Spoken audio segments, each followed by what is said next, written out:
network.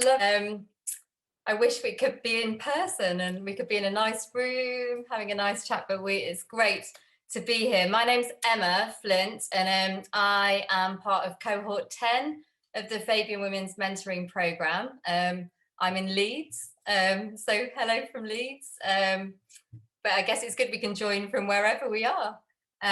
So we are delighted to have Yvette Cooper with us this evening.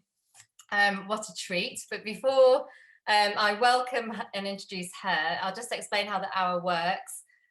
So you should all be muted. I hope that's okay, just so we can hear the person that's speaking. But obviously, you're welcome to unmute when you come to ask your question, as I'm sure a lot of you do have questions. So if you already have a question in mind that you'd like to put to Yvette, then please do pop it in the chat and we'll kind of look through them and then call you to ask your question if you're happy to do that. We will be recording this meeting to put on the YouTube channel. So also if you're happier with your video off, then make sure that it's off. But yeah, it's lovely to be here for the next hour, and we want this to be as informal, you know, as a book club is. So just enjoy and relax, and we'll look forward to hearing from Yvette. So I'm sure Yvette Cooper MP doesn't need an introduction to you all here, but just to say that Yvette has been the MP for Normanton, Pontefract and Castleford since 1997 and has held many positions in government and shadow cabinet, and is currently the chair of the Home Affairs Select Committee, so has a very busy and important job holding this government to account on all kinds of things. So we're glad you're doing that. And Yvette is an active and supportive Fabian member and also an author, which is why we are here. So we want to hear more about your book, Yvette, She Speaks, which is a fantastic selection of inspiring speeches by a whole variety of women. So we thought this would be an excellent book for a book club. And at the mentoring program, we've been looking at what makes a good speech and how to use our voice effectively. So yeah, it's great for us as well. So welcome, Yvette, and please do tell us a bit more about your book. Thank you very much, Emma. Thank you so much for having me today. It's great to see all of you as well, and to have the chance to talk about the book as well, She Speaks. And the reason I put this book together was because I, you know, as an MP, of course, you have to speak all of the time. So much of what you do, it's public debate is the lifeblood of democracy. We speak, we make, have public debates and arguments about different kinds of issues, and it's part of the job. But too often when I've looked for inspiration for how to speak, how to find the words to persuade people, to respond to people, to engage in that public debate and argument, I'd find that women's voices would be missing. So if you look at any anthology of speeches, you'll find very few women's voices. You'd think that throughout history, Elizabeth I would be the only woman ever to have made a speech, except perhaps the odd speech by Margaret Thatcher. You look at the Penguins anthology, and there is a more recent edition, but the one that I looked at the time about great speeches through history, 95% of the speeches were by men. And actually the second edition that was only published, I think last year, or even then they only got up to be about 7% of the speeches to come from women.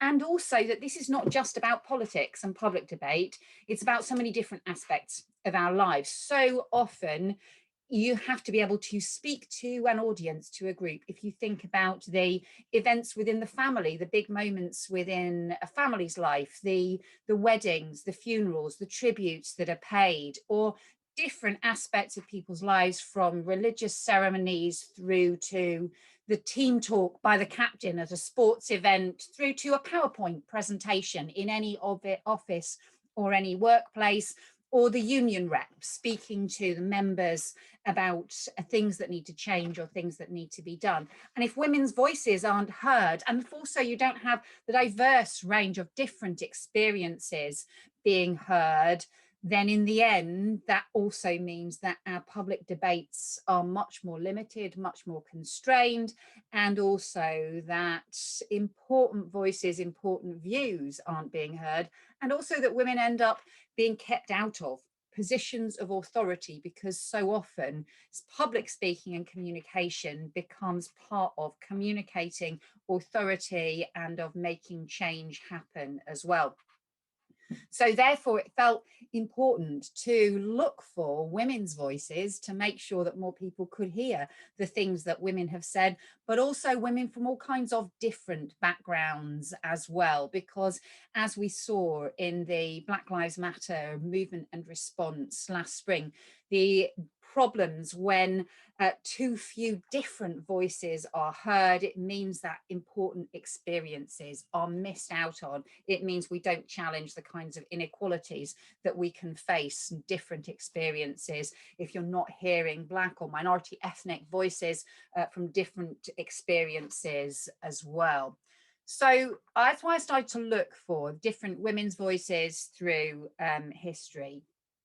And one of the things that struck me, again, looking for the explanations as to why it was, people saying, well, where's the women's voices? And the same Penguin anthology that I referred to had an explanation. They said, oh, well, their explanation for including so few women in the anthology was, well, there are three reasons. One is that until the mid-20th century, few women featured on the great stages. Another, given by some feminists, is that women have wanted no part in the macho game of domination by speech. And the third is physical. Women's voices are not made by nature for oratory. They are not deep enough. And that was the Penguins anthology. Now, you know, I mean, it's kind of rubbish on so many different levels.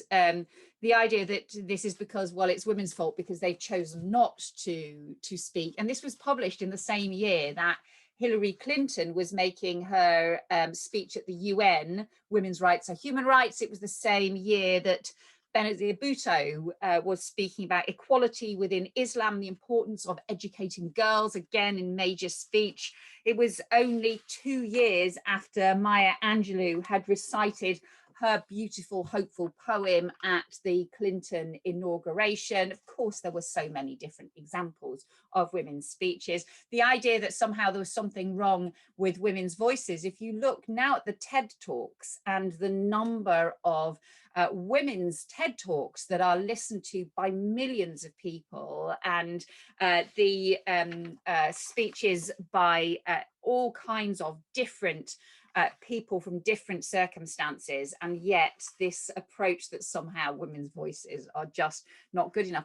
But actually the interesting one that I thought was the response that somehow this is because women are not on the great stages. Well, that bit has been true. Women have been kept off the great stages through many examples throughout history, and been much less likely to be the prime ministers, the presidents, the great monarchs making the speeches. However, it's not just about the moments, it's also about the movements. And what I found looking for the speeches, that you would often find that women might not have been in the key position as the president or the prime minister announcing, or at the big moment that something changed. However, they might have been some of the most important figures in building the movements that changed the world in the first place. And 3 examples of that I've included in the book would be Sojourner Truth, who was one of the abolitionists, a woman who'd grown up in slavery, and then who then went on to speak and to make countless speeches right across the United States about how the law needed to change, about how slavery needed to be abolished. And she might not have been the president who was making the final changes, but it was women like Sojourner Truth who were making the speeches in so many countless different small church halls across America, persuading people across the country to change.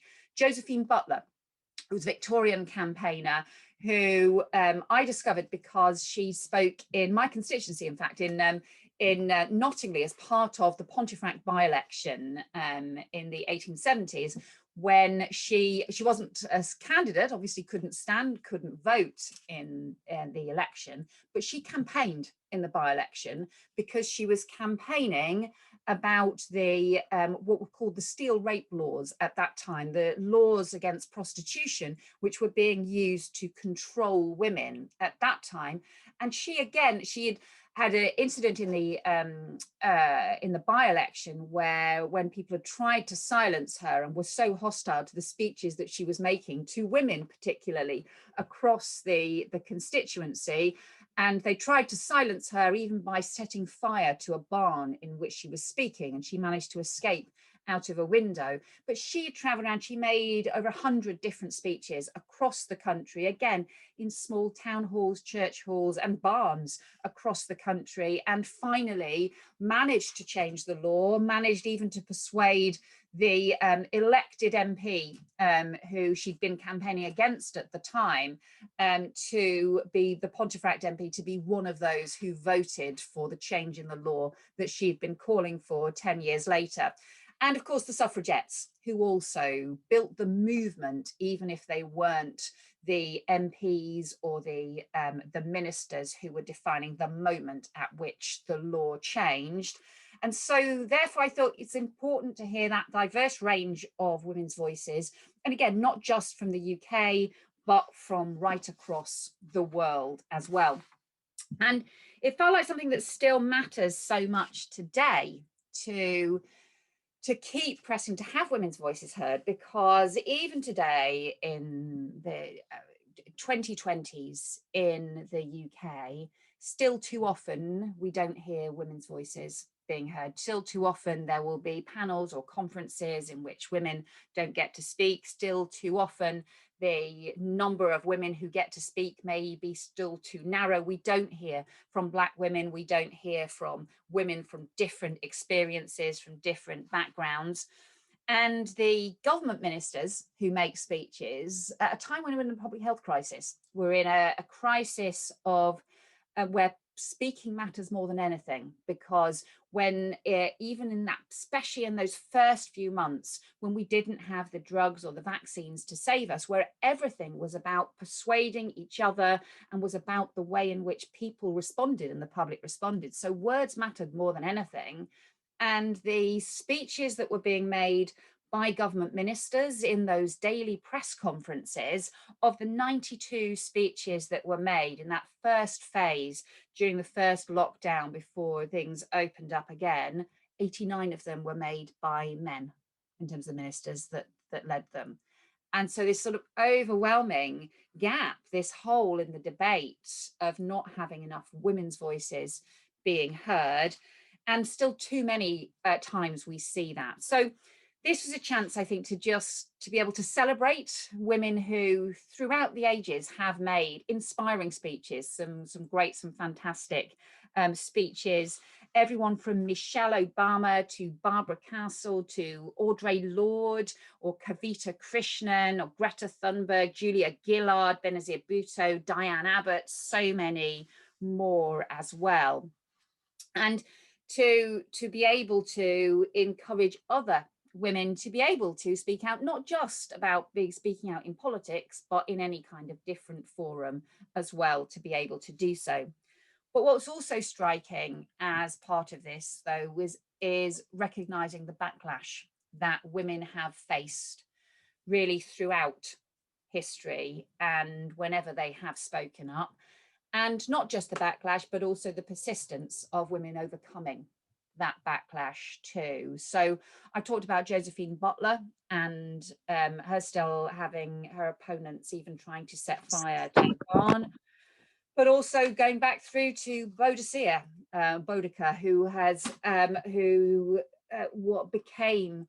whose speech and whose campaigning was because of her being attacked, her daughters being raped, and the response to violence.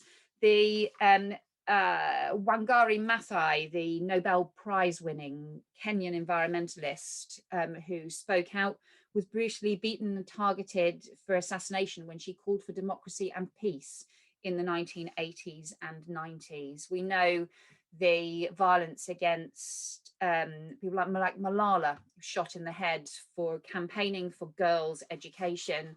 And here in the UK, Diane Abbott, who's one of her Windrush speeches I've included in the book, has been targeted by more abuse than any other MP, and particularly racist abuse as well. Again, trying to silence a very strong Black woman MP, and again attempts always to try and silence women.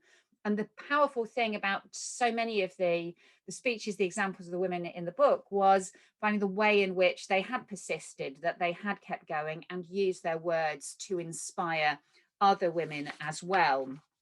And I think the challenge for all of us is to never allow that kind of backlash to become normal, to never allow those sorts of things to silence women and to prevent women from speaking out, and to always be able to support each other as we do so as well. And some of the words that are included in the book and some of the speeches in some ways sort of feel more relevant now even than ever.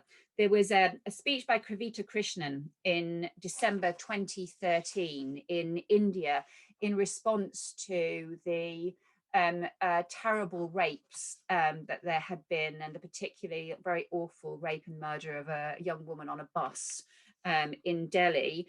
And some of her words could just as well have been used by women speaking out against violence against women and girls in the last month. She says, "We're here to say that women have every right to be adventurous. We will be adventurous. We will be reckless. We will do. Don't you dare tell us how to dress, when to go out at night, in the day, or how to walk, or how many escorts are needed." And she talks about we need freedom from fear. She talks about the word, she says the word women, the word safety with regard to women has been used far too much. Women know what safety refers to. It means you behave yourself. You get back into the house. You don't dress a particular way. Do not live by your freedom. And this means that you are safe. We reject this. We reject this notion. And so many of those kinds of speeches you can draw on for different experiences, different ways. But the speech that perhaps I found the most powerful of all of these speeches was from Audre Lorde. And Audre Lorde's, some of Audre Lorde's words have even been, she spoke in the 1977 was the speech that that I have included in the book. She's made many different writings and different eras, but her speech from 1977, and her words have been emblazoned on some of the Black Lives Matters banners, where she talks about your silence will not protect you. And actually some of her speech was about how vulnerable you can feel when speaking out, and how much you expose yourself when speaking out, and how difficult sometimes that can be, but equally how if you don't speak out, and she quotes her daughter talking about those words burn up inside you if you don't speak out, and that speaking can be a way of, it is what brings us together, it's what makes us human. That vulnerability is what makes us human, and therefore speaking out is a way of being able to stand together and to reach out and to change the things that otherwise will eat us up from inside too. So it was an attempt to just have a whole range of different speeches, including the Queen and her words in the first lockdown, and about how we will meet again. And how something like that, which we all now do hope when we can next do these kinds of events, we will be able to meet again, not just on Zoom, but also in person, and to be able to keep talking and to keep holding these debates in person as well. So many fantastic women who've made different kinds of speeches in different ways, in different circumstances, from physicists to football captains to everybody else in between. And I really hope that other people will enjoy these speeches and enjoy these words as much as I have. Thank you very much. Oh, lots of silent applause for you. Thank you so much. That was a really amazing overview, because there's just so many brilliant speeches that you've managed to kind of put in one place. And I think for me, it was such a lovely gift to receive, because it's just like this treasure box of speeches that you can dip in and out of. And I think every time I pick it up, something different jumps out, and something different resonates with me. So when I was looking through again over the last week, it was the Josephine Butler one that really stood out to me. I think just her kind of passion and the persistence. And I was looking through with my daughter, and she picked out the Malala speech, and I realised, the impact that she had had on my daughters being so young. The speech that you included, she gave when she was 16, like 9 months after being shot in the head, and just so eloquent and just so brave. So it's just so inspiring, and I love how different things stand out. And I was just wondering, was it hard to find that many speeches to put together, or was it easy? Were there a lot of speeches that you had to leave out? Like, what was the process like? Actually, that we had many more. There were loads of speeches that we could have included. That when I was sort of talking to the to the publishers about the different, I had so many speeches that it was certain points kind of you have to have a cut off. And I mean, it's true that there were periods when you go back. Of course, you're looking for historical speeches. It is harder. Yeah. And they're because so often women's words haven't been written down.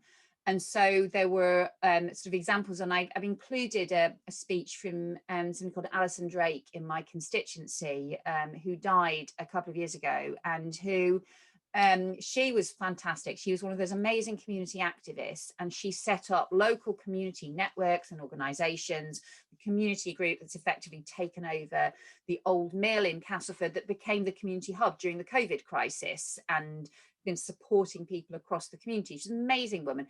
And she used to come on to public meetings when we were looking at different regeneration ideas and just make these fantastic speeches. But of course, none of it was ever written down. And I was convinced somewhere we must have had a recording of some of her words and so on, but that took ages to finally find on the recordings of her speaking. So there'll be so many words like that of course, weren't written down and can too easily feel lost. But knowing that actually a lot of women have been speaking out and have been, making powerful speeches, I think is still really important. Mm-hmm. Just one more question with me before we open it up. I think you didn't mention, but you have included in the book one of your own speeches, which rightly so should be there. And you talk a little bit in the introduction about the influence your father had on you, and in helping you, learn the kind of art of speech making. So I wondered if you could tell us a little bit about that. Yeah, I did those things of thinking, oh no, I can't possibly include one of my speeches. And then I had other people say to me, no, of course, the whole point is if you're continually hiding your own words, which is what women, will too often do when actually we should be celebrating them. Actually, we need to, should include speeches. But it's, for me, growing up, my dad was a trade union official, and he would often talk about the way he would make speeches, and that because he had to do speeches very often to members on all kinds of different things, sometimes arguing they should take action, sometimes trying to persuade them that, look, we've got the best deal we can in these difficult circumstances, and responding to very different situations. And so he would talk about how he made speeches and how he used to sometimes write down in longhand the things that he wanted to say, and then kind of go back and just not memorize it, but think about, just go through and work out, okay, what are the key points, and remember what the key points were. And then he would speak from the heart rather than trying to read a speech from the page. And so I suppose I listened to the things that he would say about how you need to, trying to is to connect with your audience, and sometimes also to start from where people are as well, not just to say all the things that are in your head, but to think about people who are listening, people who are thinking about very different things, and how you can connect in order to be able to have a proper, interesting debate. And it also to be able to change minds as well. And I think we shouldn't underestimate, I always do say, when people are thinking about actually mentoring and the importance of encouraging more women to stand for things, or to do things, or to come forward for things, actually how important it is for men to also encourage women to do things. And for me, having my dad encourage me and always treat me as somebody who of course could make speeches just like he could if I wanted to, was probably really important for me growing up. Oh, that's great. Thank you. So we have lots of questions coming in. So I'm just going to ask Becky to ask her question first. Becky Smitty, because she's got to leave. Are you okay to unmute Becky? Yes, hi Yvette. Thank you so much for coming. I've really enjoyed reading your book. I'm afraid I'm only halfway through, but it's because I'm taking my time to analyse some of the speeches. And I think some of them, that's the whole history of politics. You have to make more noise than anyone else. Really, sticks with me. So my question is as it's so important to our voice, getting our voices out there as women, especially those of us that are underrepresented, especially as a disabled woman, what's your advice on sort of getting your voice out there, sort of in the workplace and in the everyday world, so that one day we can make those bigger speeches and sort of practice and get our voices heard? So I think some of it is can be overcoming the fear of getting things wrong, and saying things and having a go as well, and also encouraging everyone to notice when women's voices are getting drowned out. And sometimes that can be about getting men in the room to listen when women's voices are being drowned out. Sometimes it can be just encouraging other women to speak up.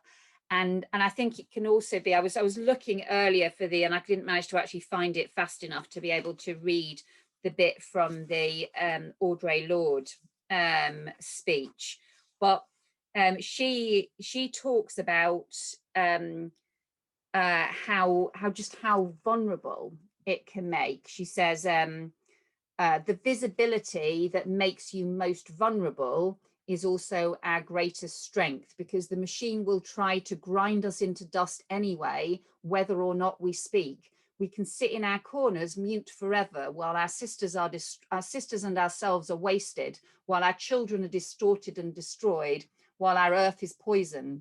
We can sit in our safe corners as mute as bottles, and still we will be no less afraid. And so her argument was about, actually, you can feel very exposed, especially when there's a backlash, when you speak publicly and when you say things and you think, I'll say something wrong, or it will feel stupid, or whatever.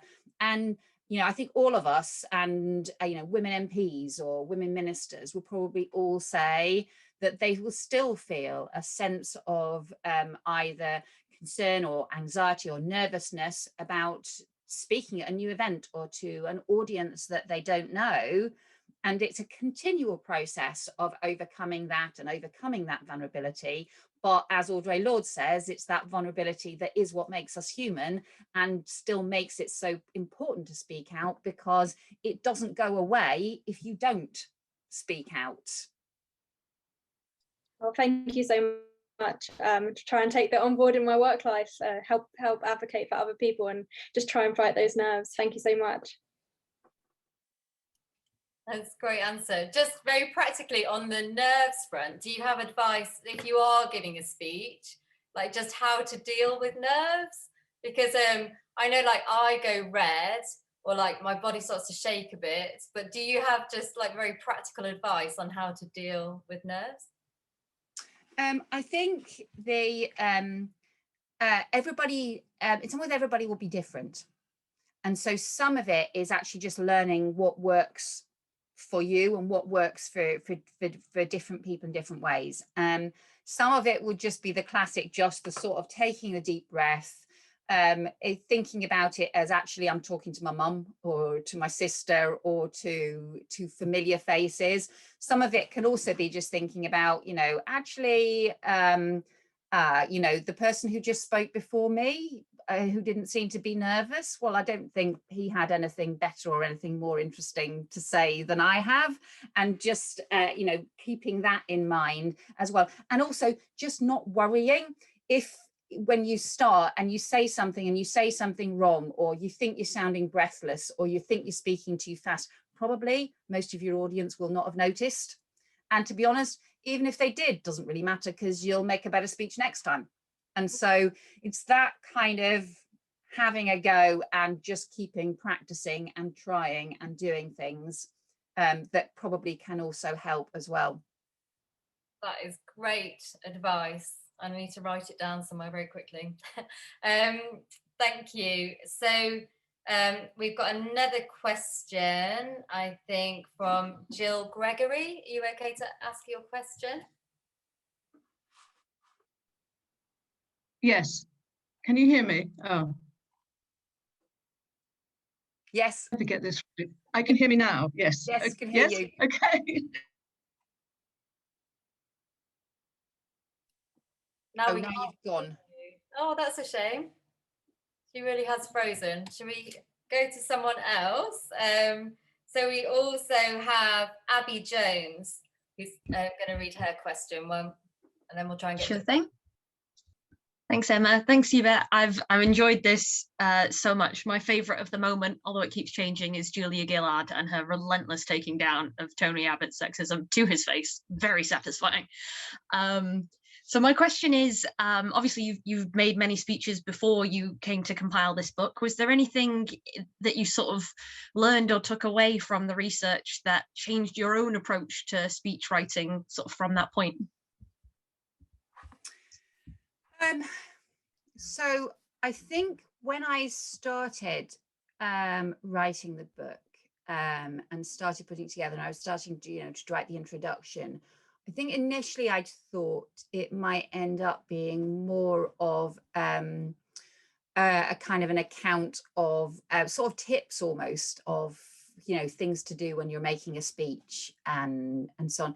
Actually, the more I read of the different speeches, the more I ended up feeling that everybody's voice is different, and that is a good thing.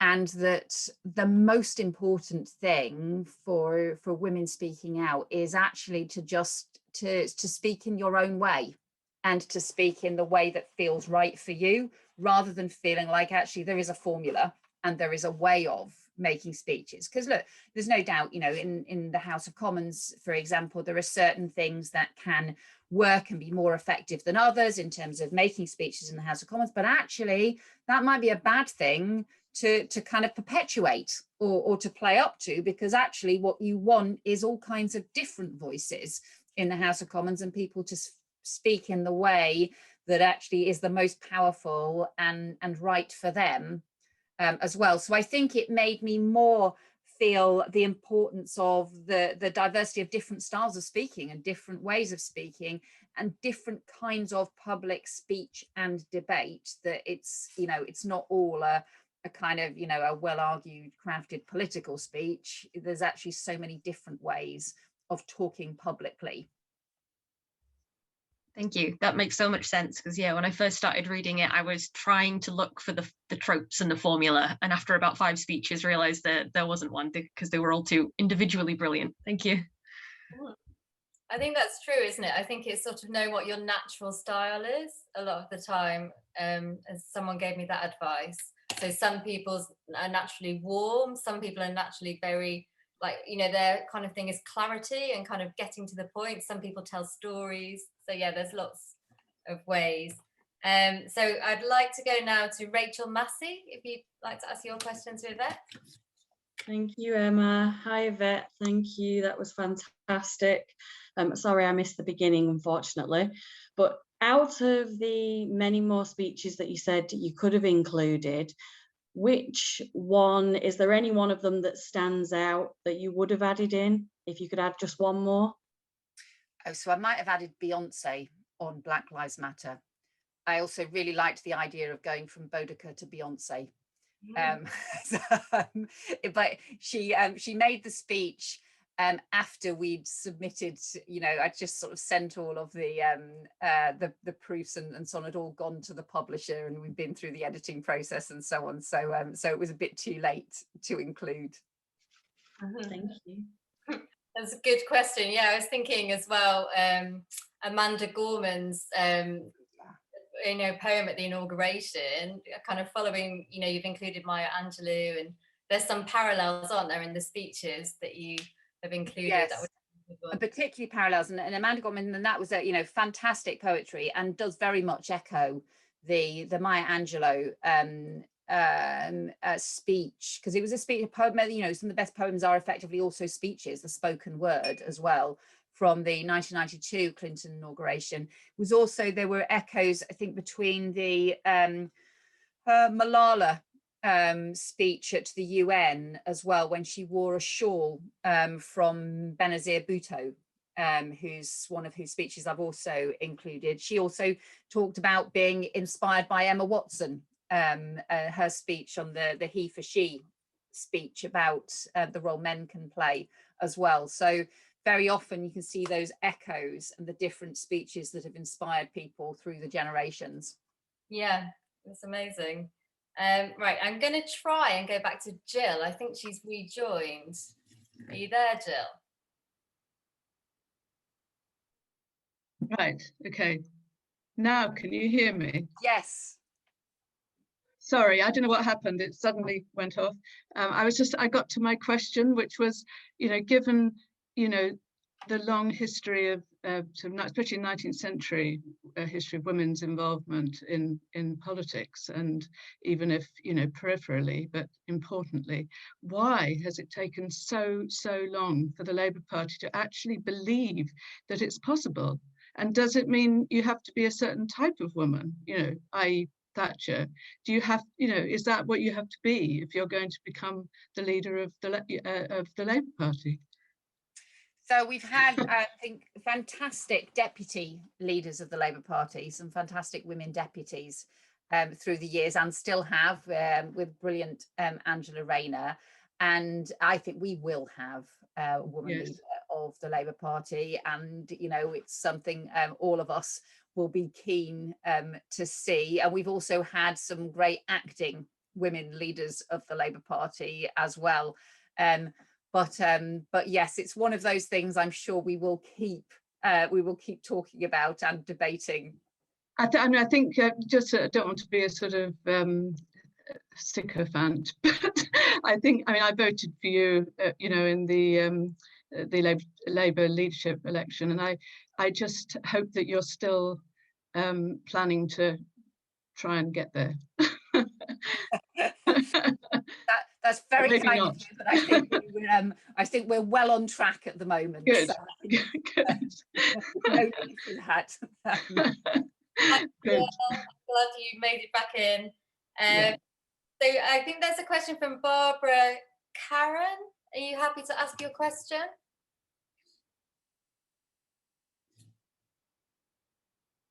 Is she there still? Well, I can read it out. I can't see her. So Barbara's question was, what do you think of the blustering, guffawing at PMQs? Do you think this impacts on women? So I think there's definitely certain styles in the House of Commons that can end up being quite off-putting.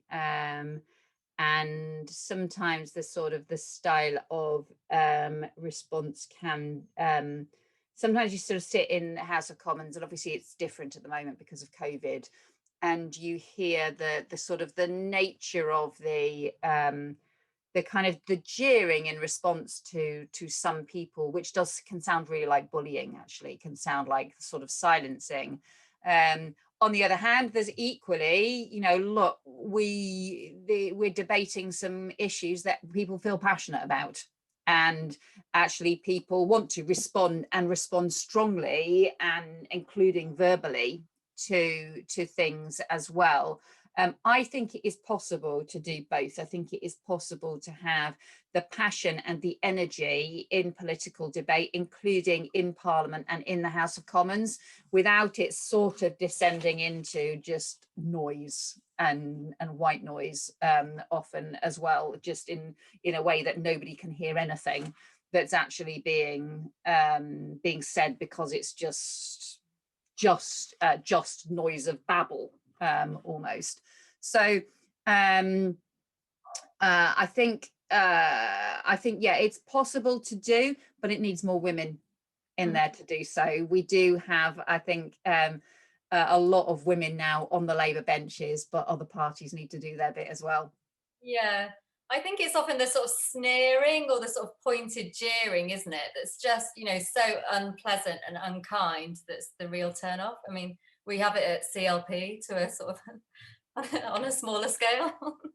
So yeah, if it was just a bit kinder, would be nice. Yeah, you see, there's a tension in that, isn't there? Because and I think that's what I mean about, I think you can show respect for people as individuals and human beings, but actually when they are talking complete rubbish, and when they are making decisions that affect the whole country, and it is rubbish what they are saying, or it's just not right, and actually we have to also be able to hold them to account. Yes, you can't. And so I kind of, what I don't sort of in the end agree with is the idea that we shouldn't be passionate and we shouldn't be angry sometimes in politics, because actually we should be. We want to change the world. We think that things the government is doing are wrong, and we want to overturn them and to change them, and therefore you do need that energy and that passion in politics. But I think you can do that in a way that is also inclusive and doesn't make it end up feeling like some voices can't ever get heard. Yeah, I was going to ask you that about anger, because obviously there's really anger that's so right, and like, how do you channel that in the most effective way? So do you shout, do you use lots of words, like how? And I guess it's different to the audience that you're talking to, but yeah, anger is really important, and women seem to get such a hard time for expressing anger, where men don't in the same way. And again, but you see, you will have, again, it's different. This is something about different ways of doing so. So, Angela Rayner might make a really sort of powerful, passionate speech. There's somebody like Joan Ruddock, who was a really powerful speaker in the House of Commons, but she had quite a sort of still voice, so quite a kind of very sort of calm, steady voice. And yet actually it was kind of equally powerful in a different way. And you could also hear sort of steely anger in the way that she'd speak in the House of Commons, and everybody would go silent and listen to what she was saying. And so there's different ways, and both can be equally powerful and equally important. And I suppose that's what I mean about, you kind of have to just find the way that is right for you and feel confident in that as a way of expressing yourself, and of putting forward your views and your thoughts and your ideas. Yeah, if it's authentic, then it's gonna have impact. Like, yeah. So Alice has a question. Do you want to unmute and ask your question, Alice? Thank you very much for your insightful book. One of the things that I noted when you were speaking about your book is that most of the Black women you have quoted are from the US, except maybe for Diana, or I missed somebody here.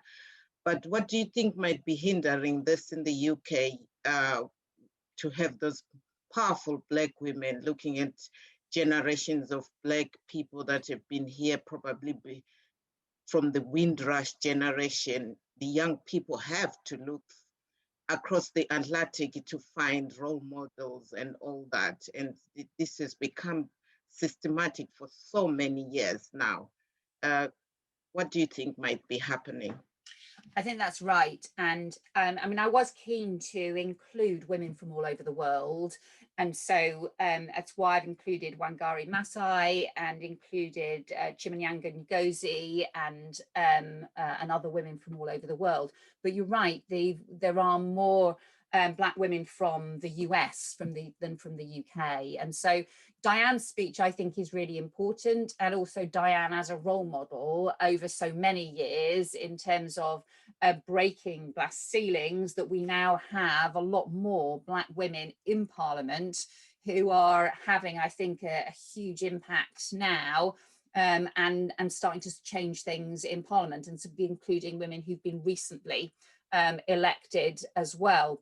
But it's, I think it is a sort of sign of why we still need to do more to be encouraging and women from all kinds of different backgrounds to speak, but also noticing where we're not doing so, and where the gaps are, and where too often women are still being silenced, and be doubly silenced for Black women for different reasons as well. And actually, I'm kind of interested actually from your point of view as to what it is that you think would make the difference as well, in terms of how we should be doing more to get more people and more Black women being able to speak out.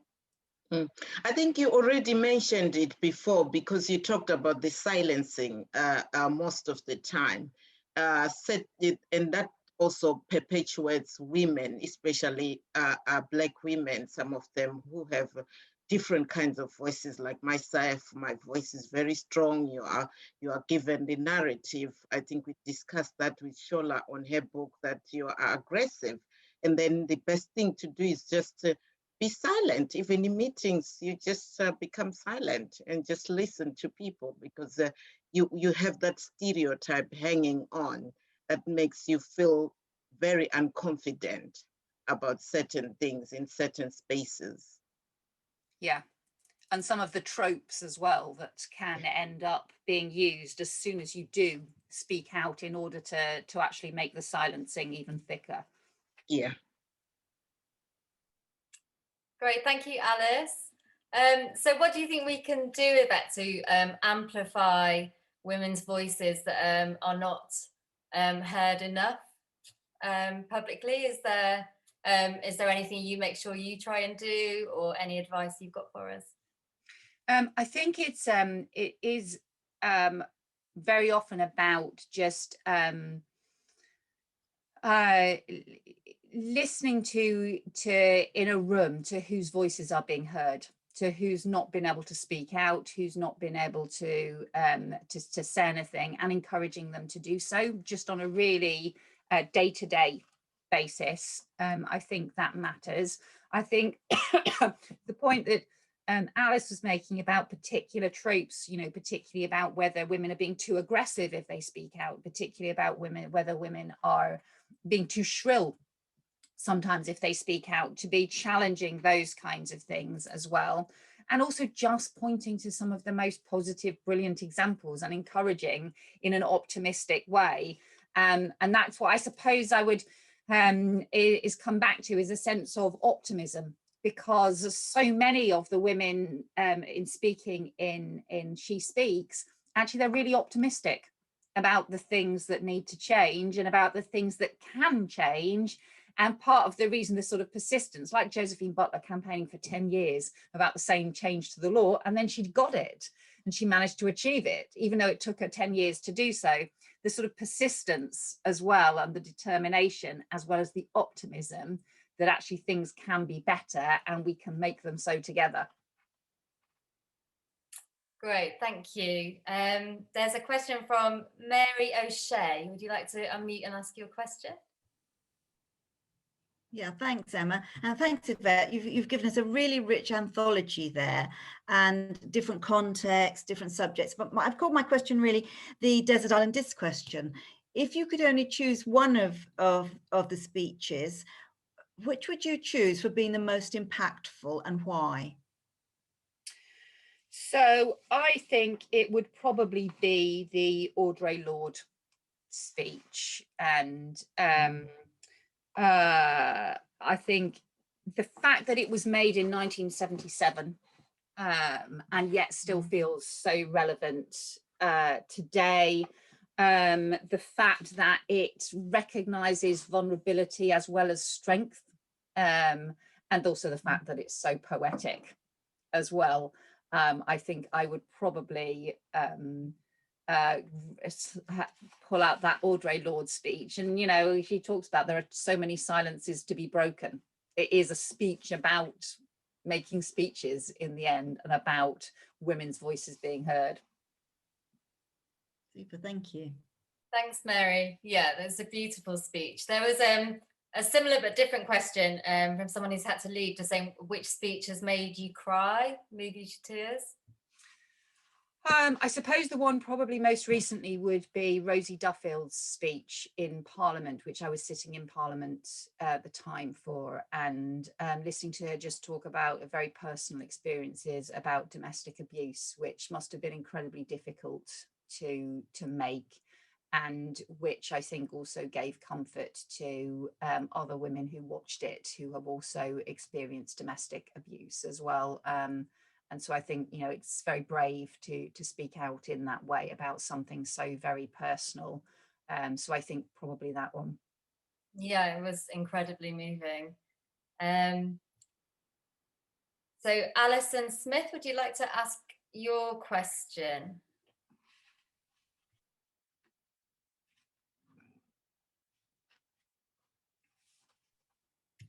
Is Alison there? Hi, thank you. Hi.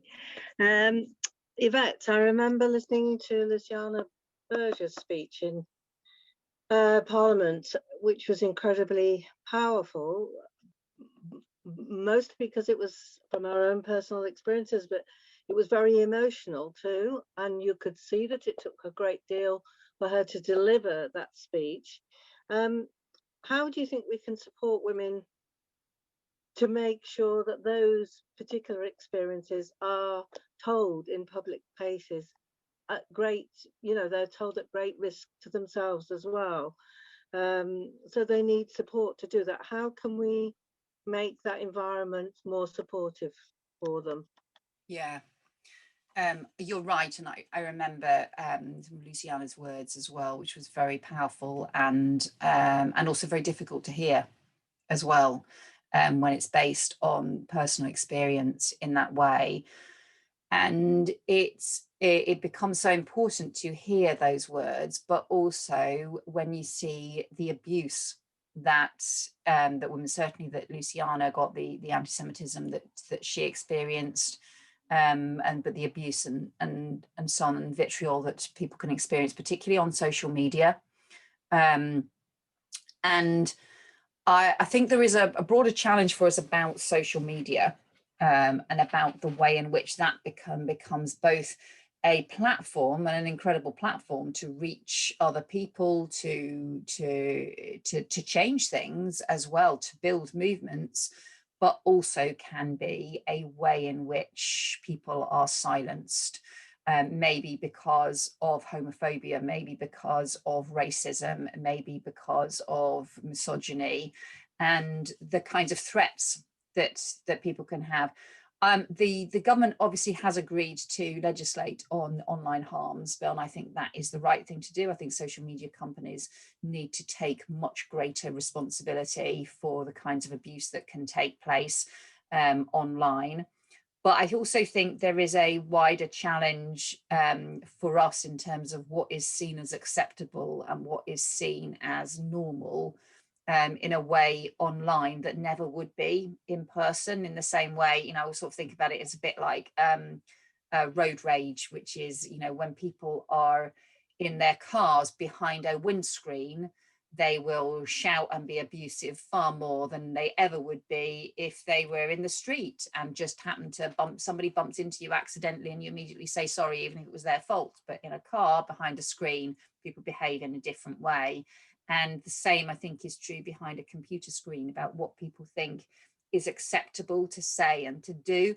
I kind of have a hope that, maybe it's a forlorn hope, that the fact that we now are used to engaging so much more online, not just as anonymous people in written words on a screen, but actually through Zooms and through seeing each other and being able to look people in the eye effectively on the screens, that maybe that become a way of gradually humanizing our online communications and our online contact. And maybe that will allow us to bring a bit more humanity and respect into the way we engage with each other online, and a way of pushing back against the extremists and against those who want to silence people online in reaction to the kinds of brave words and so on that Luciana and others can speak, because sometimes it is the online attempts to silence as opposed to the physical ones from those nearest that can sometimes be the most powerful. Yeah. Yes, I think you're very right there. I think people tend to think it's they become anonymous online, don't they? And it almost feels like a cowardly way to, you know, and I think that's a big challenge for women, because they have to be very brave to speak out. Thank you, Alison. So we're running out of time, which is a real shame, but there's just one last question from Kelly Underwood. Hi. Yeah. Thank you, Yvette. I really enjoyed the book as well. I was wanting to ask whether you felt that it had become easier for women's voices to be heard today than it was back at the beginning of your career. Yes, I definitely do. I think when I first spoke in Parliament and House of Commons, it would actually be normal to see on the opposite benches and Conservative opposite benches audiences there was entirely men there, sort of sometimes chuntering in response. And now, you know, now there are far more women in Parliament from all sides. Harriet Harman describes sort of, you know, 15 years or so before that, when she first arrived in Parliament, it's one of so few women, and just feeling jeered at when she raised a question about childcare to the Prime Minister, and there's no way that would happen today. So I think it has become easier. I think the backlash is different, and the challenge from the sort of online backlash is it's in your home, it's in your hand, it's in the little, you know, device that you have in front of you, and so that can feel much more personal in terms of seeing the sort of abuse and the backlash. On the other hand, there are also so many more women supporting each other and making sure that women's voices are heard, and that I think is really powerful and something to be optimistic about. Great. Let's end on an optimistic note. It was great that you said in the book as well that was it 10 out of the 20 top TED Talks are by women, which seemed like a sort of brilliant you know, statistic. So yeah, there's definitely hope for the future. And the Chimamanda speech as well, hers was a TED Talk, the one that I've included in the book, and which many people would have probably heard. We should all be feminists, which is fantastic.